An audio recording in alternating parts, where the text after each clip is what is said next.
ये घटना 2 साल पहले की है, जब मैं हावड़ा के कॉलेज में इंजीनियरिंग की पढ़ाई कर रहा था। ये जगह मेरे घर से 60 किलोमीटर दूर है, जहाँ मैं शुरुआत में पेइंग गेस्ट के तौर पर रुका था। जब मेरा एडमिशन हुआ तो मैं अपनी बाइक से आता जाता था। मुझे बाइक चलाना पसंद है। मैं सुबह 7 बजे निकलता था और रात को 9 बजे तक घर वापस आ जाता था। अपनी माँ के मना करने के बावजूद मैं 3 महीने से अधिक समय तक इसी तरह कॉलेज जाता रहा। एक लंबी बहस के बाद मेरी माँ जीत गई और उनकी इच्छा के अनुसार मैंने अपने कॉलेज के पास एक कमरा किराए पर लेने का फैसला किया। मुझे एक सस्ता होटल मिला, जहाँ मंथ पर किराया देने पर मुझे रहने की सुविधा मिल गई। मैंने कमरे की जांच की, जहाँ मैं सप्ताह में 5 दिन बिताने वाला था। मुझे कमरा रहने लायक लगा, इसीलिए तुरंत मैंने इसमें रहने का फैसला किया। 1 महीने रहने के बाद मैं कमरे में काफ़ी सहज हो गया। एक दिन मैं अपनी गर्लफ्रेंड के साथ मूवी देखने गया और उसे उसके घर पे ड्रॉप करके वापस अपने कमरे पर आ गया। सोने से पहले मुझे थोड़ा घुटन महसूस हो रहा था, तो मैंने खिड़की खोलने का फैसला किया। खिड़की खोल के अपना बिस्तर ठीक करके अपने लैपटॉप में मैं फेसबुक चेक कर रहा था और उसी समय सो गया। मुझे हल्की सी नींद लगी थी, जिसे आधा जगा या आधा सोया हुआ कहा जा सकता है, कि अचानक मुझे अपनी छाती पर कुछ भारी सा महसूस हुआ। मैंने अपनी आंखें खोली और देखा कि एक काली आकृति मेरे ऊपर मंडरा रही है। ऐसा लग रहा था जैसे वो मेरी छाती पर बैठी हो। मैंने अपने हाथों से अपने सीने की उस चीज को धकेलने की कोशिश की, लेकिन असफल रहा।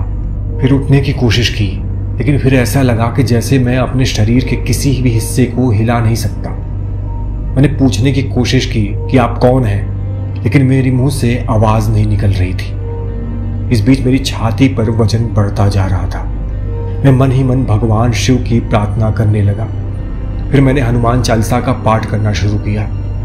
3 या 4 पंक्तियों के बाद मुझे लगा कि वो वजन कम हो रहा है और मैं बेहतर से सांस ले पा रहा हूँ। मैं काली आकृति को पीछे हटते हुए देख सकता था और इससे मुझे कुछ आशा मिली और मैंने कड़ी प्रार्थना की। कुछ मिनटों बाद मुझे हल्का महसूस हुआ।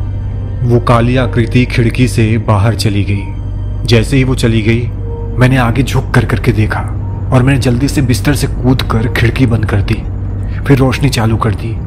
मुझे नींद नहीं आ रही थी, इसलिए मैंने अपना बैग पैक किया और अपने घर चला गया।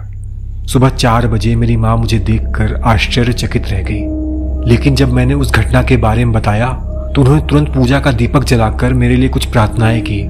सुबह वो मुझे एक पवित्र व्यक्ति के पास ले गई, जिसने मुझे एक धागा दिया, जिसे मुझे अपनी दाहिनी बाह में पहनना था। इसके बाद उन्होंने कहा कि मैं अब सुरक्षित हूँ और अब मुझे कोई नुकसान नहीं पहुंचाएगा। मैं बहुत डर गया था, लेकिन मुझे भगवान पर भरोसा था, इसलिए उस विचार ने मेरे डर को शांत कर दिया। मैं 1 सप्ताह बाद उसी कमरे में वापस गया। इस बार मैंने कुछ पवित्र चीजें ली थी, जो मेरी माँ पास के मंदिर से ले आई थी। उन्हें मैंने दरवाजे और खिड़की के सामने बांध दिया। मैं उस कमरे में 3 महीने और रहा और ईश्वर की कृपा से कभी किसी अन्य व्यक्ति से मेरी मुलाकात नहीं हुई। बाद में जब मैंने उस संबंध में मेस के आदमी से बात की तो उसने कहा कि जिस मंजिल पर मैं रुका था उसमें केवल एक ही व्यक्ति था और वो मैं था। किसी ने भी उस मंजिल पर रहने की हिम्मत नहीं की, क्योंकि आसपास के कमरों में कुछ आत्महत्याएं हो चुकी थी और कई बार वहां रहने वाले लोगों को बिल्कुल उसी तरह अजीब घटना का अनुभव हुआ जैसे कि मुझे हुआ था।